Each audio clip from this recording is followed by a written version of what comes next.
రా లంచ్కి veg dum biryani. Veg dum biryani చేయాలనా? తింటావా? సరే మరి.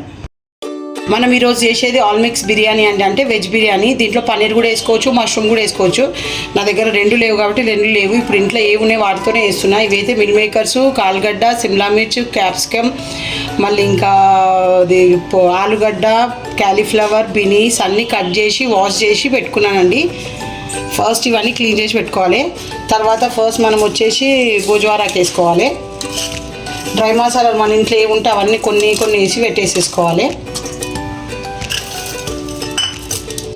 ఆల్రెడీ ఇంట్లో ఆనియన్స్ ఎక్కువ ఉన్నప్పుడు కట్ చేసి డీప్ ఫ్రై చేసుకొని ఫ్రిడ్జ్లో స్టోర్ చేసుకుంటానండి. అవే ఆనియన్స్ ఇవి. డ్రై ఆనియన్ అది బ్రౌన్ ఆనియన్స్ కావాలి. కట్ చేసుకున్న కొత్తిమీర, పుదీనా, కరివేపాకండి. 1 స్పూన్ ధనియా పొడి, 1 టేబుల్ స్పూన్ అంతా రెడ్ మిర్చి పౌడర్ అండి. ఇంకా మళ్ళీ తర్వాత ఇలా పచ్చిమిర్చి వాడుతున్నాను, ప్లస్ రెడ్ కాశ్మీరీ చిల్లీ మిర్చి కూడా వాడుతున్నాను కాబట్టి ఇది కొంచెం వేస్తున్నా. చిన్న స్పూన్ అంతా జీరా పొడి, దీనికి సరిపడే సాల్ట్ ఇప్పుడు వేసేసుకోవాలి. 1 స్పూన్ అంతా పసుపు అండి, 2 స్పూన్లు అంతా అల్లం వెల్లుల్లి పేస్ట్ అండి, 1 టేబుల్ స్పూన్ అంతా మళ్ళీ కాశ్మీరీ చిల్లీ పౌడర్ అండి. ఇది ఎందుకు వేసిన అంటే కలర్ కోసం అండి, బాగా వస్తుంది, ఫ్లేవర్ కూడా బాగుంటుంది. తర్వాత బిర్యానీ మసాలా.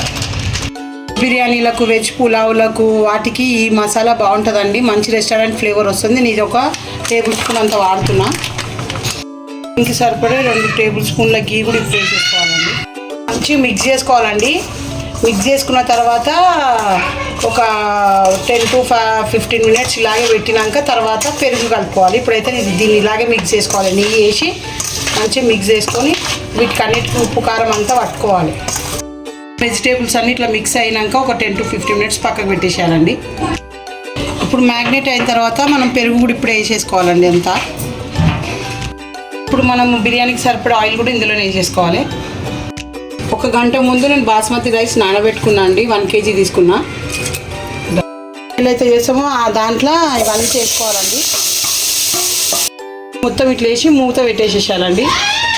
ఫస్ట్ కొంచెం సాల్ట్ వేసుకోవాలండి, అల్లం వెల్లుల్లి పేస్ట్ వేసేసుకోవాలి. వాడినాం కదండి కర్రీలో. ఇప్పుడు మొత్తం ఉన్న డ్రై మసాలాలన్నీ వేసేసుకోవాలి. మీరు పుదీనా కూడా వేసేసుకోవాలి, నూనె కూడా వేసేసుకోవాలి. నిమ్మకాయ కూడా పిండొచ్చు. నేను ఫస్టే పిండుకోవాలి కానీ మర్చిపోయాను, అందుకోసం ఇప్పుడు పిండేస్తున్నా. ఉడికిపోయిందండి. ఇప్పుడు దీన్ని బంద్ చేసేసుకోవాలి. ఇప్పుడు మనం ఇందులో రైస్ వేసుకోవాలి. మొత్తం రైస్ అన్నీ లేకుండా వేసేసుకోవాలండి. 1% ఉడికిందండి. ఇప్పుడు దీన్ని లేయర్ వేసుకోవాలి. ఇప్పుడు ఇక మొత్తం ఇది లేయర్ వేసుకోవాలి. ఇప్పుడు సెకండ్ లేయర్ అండి. మొత్తం మళ్ళీ ఇది ఇట్లనే వేసుకోవాలంతా. కొత్తిమీర కూడా పుదీనా వేసేసుకోవాలి. లేయర్ కూడా వేసేసుకోవాలి. ఫైనల్గా ఇవన్నీ ఉన్న మిగతా కొత్తిమీర పుదీనా కూడా అన్నీ వేసేసుకొని బ్రౌన్ ఆనియన్స్ కూడా వేసేసుకొని కొంచెం నెయ్యి కూడా వేసేసుకోవాలండి. ఇప్పుడే వేసుకొని దమ్ పెట్టేసుకోవాలి. నేను ఫస్ట్ దమ్ పెట్టడానికి పెంకని వేడి చేసుకున్నా అండి. ఇప్పుడు దీనికి మూత పెట్టి దాని మీద పెట్టేసేయాలి. ఒక 5 మినిట్స్ హై ఫ్లేమ్లో పెట్టాలి, తర్వాత స్లో ఫ్లేమ్లో పెట్టుకోవాలి. All mix veg dum biryani ready. Rice చూడండి ఎంత ఫైన్గా కుక్ అయిందో. ఇదిగోండి, ఇక వెజ్ దమ్ బిర్యానీ చేసిన తినబెట్టా. Thank you so much, Atta. Okay, beta.